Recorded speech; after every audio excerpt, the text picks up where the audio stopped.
Hello guys and welcome to our series on hostel physics. I am Sumit and we are studying physics. साथ में हम पढ़ रहे हैं, रिवीजन कर रहे हैं, क्रैश कोर्स कर रहे हैं फिजिक्स का। तो अभी हमने लास्ट लेक्चर में देखा कि भाई इलेक्ट्रोस्टैट्स के बारे में, इलेक्ट्रिक फील्ड्स के बारे में, इलेक्ट्रिक डाइपोल के बारे में, गॉस लॉ के बारे में पढ़ा।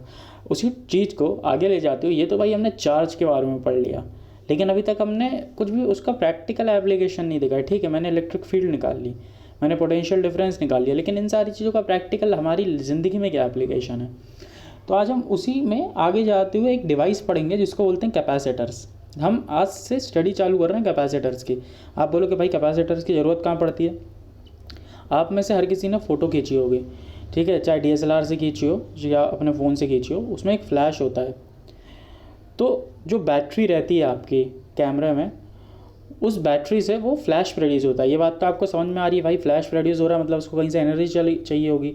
तो वो एनर्जी कहाँ से चाहिए रहती है, वो एनर्जी बैटरी प्रोवाइड करता है। लेकिन असली में क्या होता है, जो वो बैटरी रहती है उस बैटरी से कुछ एनर्जी स्टोर होती है एक डिवाइस में जिसका नाम होता है कैपेसिटर। कैपेसिटर को ऐसे, कैपेसिटर का सिंबल ये होता है, दो पैरेलल लाइंस, ठीक है। तो बैटरी उस कैपेसिटर में एनर्जी स्टोर करता है और जब फ्लैश होता है तो वो एनर्जी स्टोर्ड से फ्लैश प्रोड्यूस होता है आपका, ठीक है। जो फोटो खींचते टाइम फ्लैश प्रोड्यूस होता है, ऐसे प्रोड्यूस होता है। आप बोलोगे एनर्जी स्टोर ही करने की क्या ज़रूरत है भाई, डायरेक्टली बैटरी से पावर ले लो। हाँ, हम डायरेक्टली बैटरी से पावर ले सकते हैं, लेकिन बैटरी एक साथ, बैटरी क्या करती है, बैटरी ग्रेजुअली आपको पावर दे सकती है, ठीक है। आपको एक साथ ज़्यादा पावर चाहिए तो बैटरी वो नहीं दे सकती है, बैटरी धीरे धीरे धीरे पावर देगी आपको। लेकिन जो फ्लैश चाहिए रहता है उसको इंस्टेंट एनर्जी चाहिए रहती है, इंस्टेंटली ज़्यादा एनर्जी चाहिए रहती है। बैटरी वो डायरेक्टली सप्लाई नहीं कर सकती। तो बैटरी क्या करती है, बैटरी वो एनर्जी पहले कैपेसिटर में स्टोर करती है और वो एनर्जी आप कैपेसिटर से डायरेक्टली यूटिलाइज कर लेते हो एक साथ। तो कैपेसिटर्स ऐसे डिवाइस होते हैं जिसमें आप इलेक्ट्रिक एनर्जी स्टोर करते हो और बाद में उसको यूज़ कर सकते हो, ठीक है।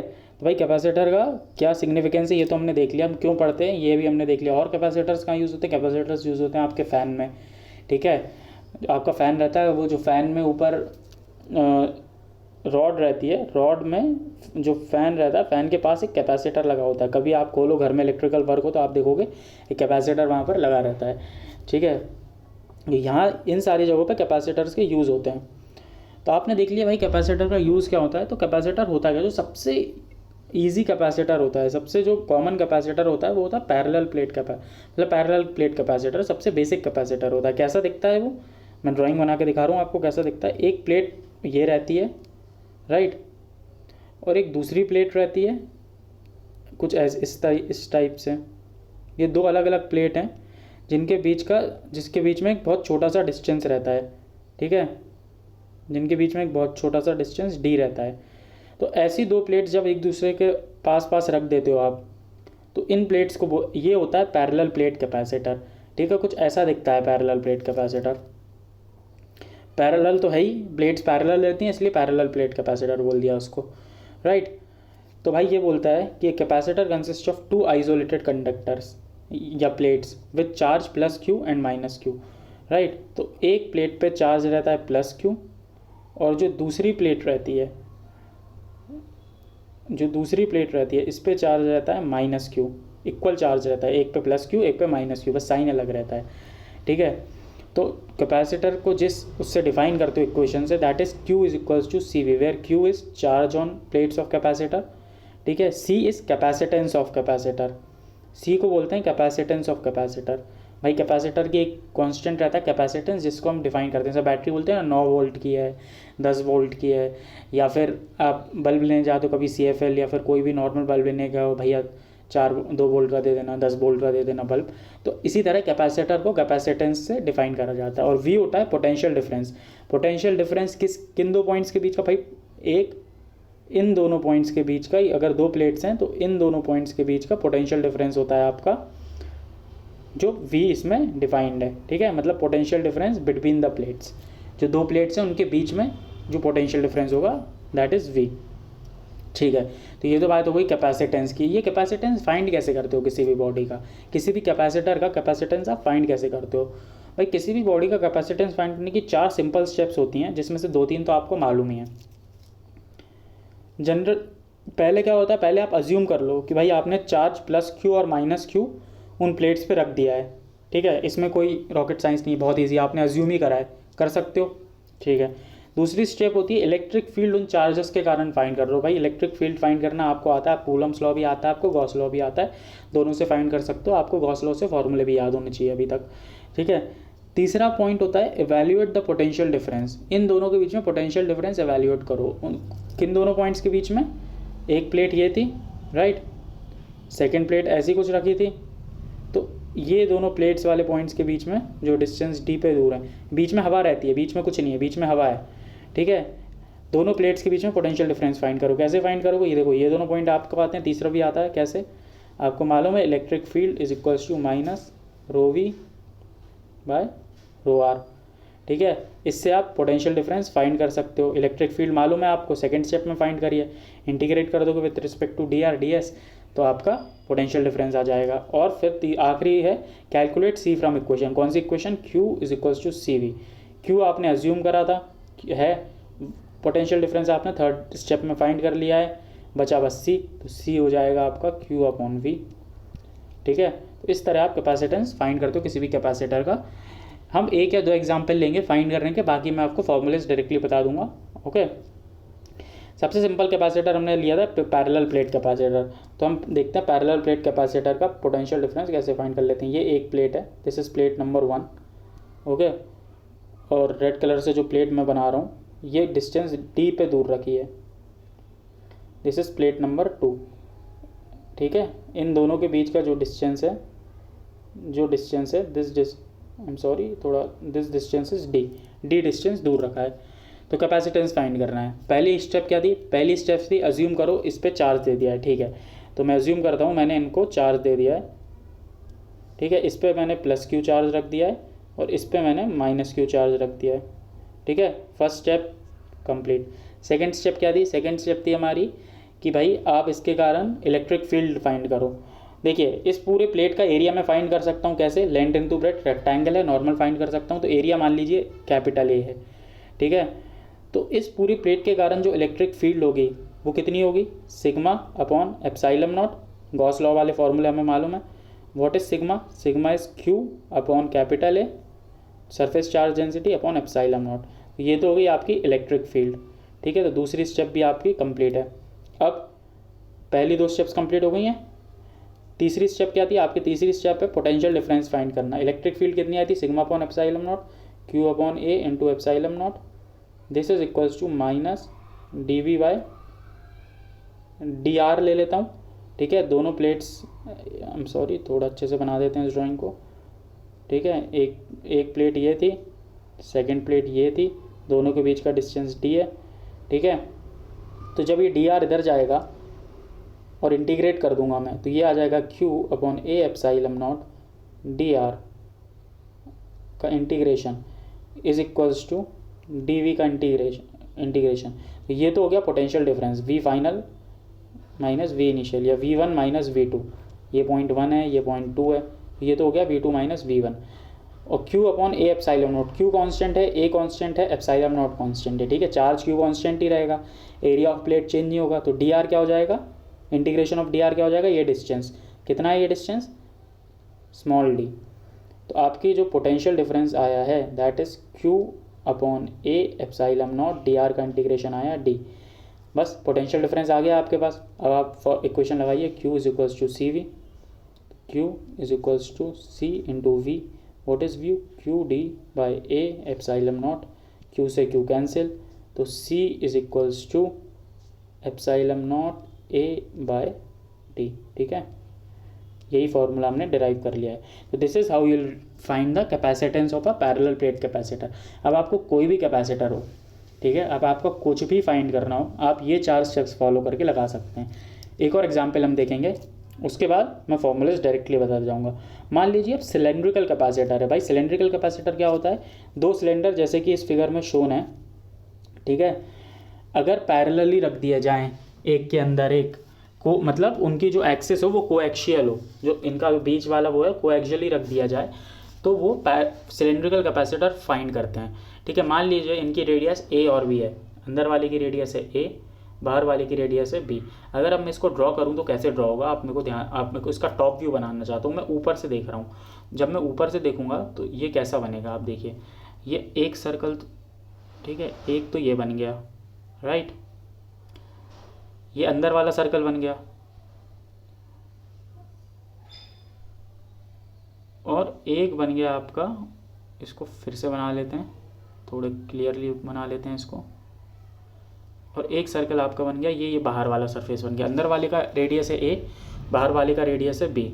ठीक है, अब मुझे फाइंड करना है, तो पहला स्टेप मैंने क्या अज्यूम करा, पहला स्टेप है मेरा कि भाई इनको, एक को मैंने प्लस क्यू चार्ज दे दिया, एक को मैंने माइनस क्यू चार्ज दे दिया, तो इस पर मैंने पॉजिटिव चार्ज दे दिया, बाहर वाले को नेगेटिव चार्ज दे दिया, कहीं भी कोई सा भी दे सकते हो, कोई फ़र्क नहीं पड़ता है।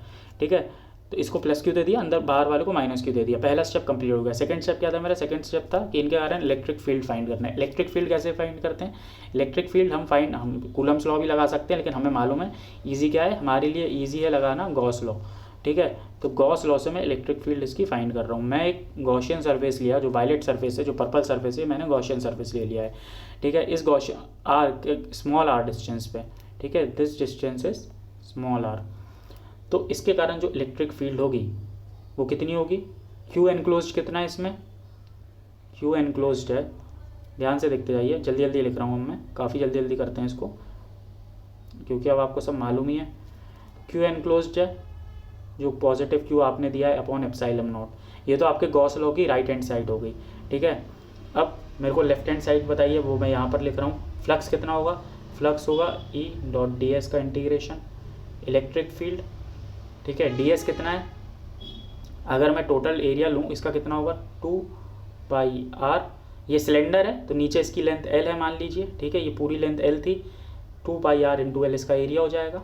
ठीक है, is equals to Q upon epsilon naught, तो इसको नीचे ला दूंगा मैं, तो आपकी जो इलेक्ट्रिक फील्ड आएगी सिलेंडर के केस में, हम पहले भी देख चुके हैं, मैं फिर से आपको डिराइव कर दिया है। ठीक है, इसमें इस केस में जो इलेक्ट्रिक फील्ड आएगी that will B Q upon 2 pi R L epsilon not. Okay, Q upon 2 pi R L epsilon not, ध्यान रखिए ये वैल्यू आप। तो इलेक्ट्रिक फील्ड आ गई है आपकी, इलेक्ट्रिक फील्ड आ गई है आपकी, ओहो, Q upon 2 pi R epsilon not, this is electric field into L of course. अब rho V is, this is equal to rho V by D V by D R, या rho V by rho R, this is equal to rho V by D R. Third step पे जा रहे हैं, potential difference find कर रहे हैं। ठीक है, तो डी आर इधर आएगा और फिर इंटीग्रेट कर देंगे, तो मैं फिर से पूरा नहीं लिख रहा हूँ, जब डी आर इधर आएगा और फिर से इंटीग्रेट कर देंगे तो जो पोटेंशियल डिफरेंस आएगा आपका दैट विल बी, जो पोटेंशियल डिफरेंस होगा that will be equal to V, और डी आर लेके यहाँ पर इंटीग्रेट कर दिया है, चूँकि डी आर लेके इंटीग्रेट करा है तो डी आर कितना है, डी आर है कितना है डिस्टेंस, डी आर कितना आ रहा है भाई, ये ए डिस्टेंस पे था, ये बी पे था, तो डी आर आ गया बी माइनस ए। ठीक है, इतना ही डिफरेंस है, B D R, sorry D R आया, ये इंटीग्रेट करेंगे तो आर नीचे, भाई ये आर तो है, ये तो मैं भूल ही गया था लेना, Q upon 2 pi epsilon not, L तो बाहर आ जाएगा, डी आर अपॉन आर का इंटीग्रेशन करेंगे, तो जब डी आर अपॉन आर का इंटीग्रेशन करा तो क्या आएगा, एल एन कहाँ से कहाँ तक, ए से बी, अब लिमिट लगाओ आप। ठीक है, ए से बी, तो Q upon 2 pi epsilon not L, D R upon R, L आ गया एल एन, और ए से बी लिमिट लगाई तो एल एन बी माइनस ए, जिसको मैं लिख देता हूँ एल एन बी अपॉन ए। ठीक है, तो ये तो आ गया आपका पोटेंशियल डिफरेंस। ठीक है, ये पोटेंशियल डिफरेंस आप याद रखिएगा। अब नॉर्मल है, Q is equals to C B में जब सब्सटीट्यूट करेंगे तो सी की जो वैल्यू आएगी वो ये आएगी, 2 pi epsilon not L upon L N B by A. This is how you will use, जो आपकी इक्वेशन है और जो आपकी 4 स्टेप्स हैं इनको आप इस तरह यूज़ करेंगे कैपेसिटेंस फाइंड करने में। ठीक है, अब आपने देख लिया है, अब मैं इसका फॉर्मूला सीधे आपको बता देता हूँ। अगर आपको फाइंड करना है तो आप स्पेरिकल गॉसियन सरफेस लीजिए। स्पेरिकल कैपेसिटर के केस में, स्पेरिकल कैपेसिटर क्या होगा, 2 स्पीयर एक दूसरे से पैरेलली रखे हुए हैं तो वो स्पेरिकल कैपेसिटर हो जाएगा। उस केस में जो कैपेसिटेंस आता है that is 4 pi epsilon not A B upon B minus A. ठीक है, कैसे आता है आप कर सकते हो, आप ये इनफैक्ट आप कर लीजिए, ये आपका प्रैक्टिस हो जाएगी एक बहुत अच्छी। और अगर आइसोलेटेड स्पीयर है, मतलब एक ही स्पीयर है, तो उस केस में जिसकी रेडियस कैपिटल आर है, उस केस में कैपेसिटेंस हो जाएगा 4 पाई एप्सिलॉन नॉट आर। ठीक है, 4 पाई एप्सिलॉन नॉट आर, तो ये दोनों फार्मूले भी आप याद रख लीजिए। दिस इज़ अबाउट कैपेसिटर का कैपेसिटेंस कैसे फाइंड करते हैं। ठीक है भाई, आपने कैपेसिटर का कैपेसिटेंस फाइंड कर लिया। अब कैपेसिटर्स किसी सर्किट में होंगे, सर्किट्स के बारे में हम आगे और डिटेल में पढ़ेंगे, लेकिन मान लीजिए दो कैपेसिटर कुछ इस तरह से कनेक्टेड है। ठीक है, कैपेसिटर का साइन आपको मालूम है, ये होता है, ये एक कैपेसिटर है और ये सेकेंड कैपेसिटर है, ये इस तरह से कनेक्टेड है। अब इस पॉइंट और इस पॉइंट के बीच का जो पोटेंशियल डिफरेंस है वो मान लीजिए कैपिटल V है। तो जब ऐसा कोई सर्किट होता है या ऐसा कुछ होता है, सर्किट्स के बारे में हम डिटेल में पढ़ेंगे तो इस पर और डिटेल में बात करेंगे, लेकिन अभी आप बस इतना समझ लीजिए, अगर बीच में ये प्योर कंडक्टर है तो जो पोटेंशियल इस पॉइंट पे है वही पोटेंशियल इस पॉइंट पे रहेगा, वही ठीक है, इसको कलर से ले लेते हैं, जो इधर पोटेंशियल है वही पोटेंशियल यहाँ रहेगा, वही यहाँ रहेगा, वही यहाँ रहेगा, वही यहाँ रहेगा, क्योंकि बीच में कुछ है नहीं, सिर्फ कंडक्टर है। ठीक है, उसी तरह जो पोटेंशियल यहाँ पर है वही यहाँ पर रहेगा, वही यहाँ पर रहेगा, वही यहाँ पर रहेगा, वही यहाँ पर रहेगा। क्यों? क्योंकि बीच में फिर कुछ नहीं है।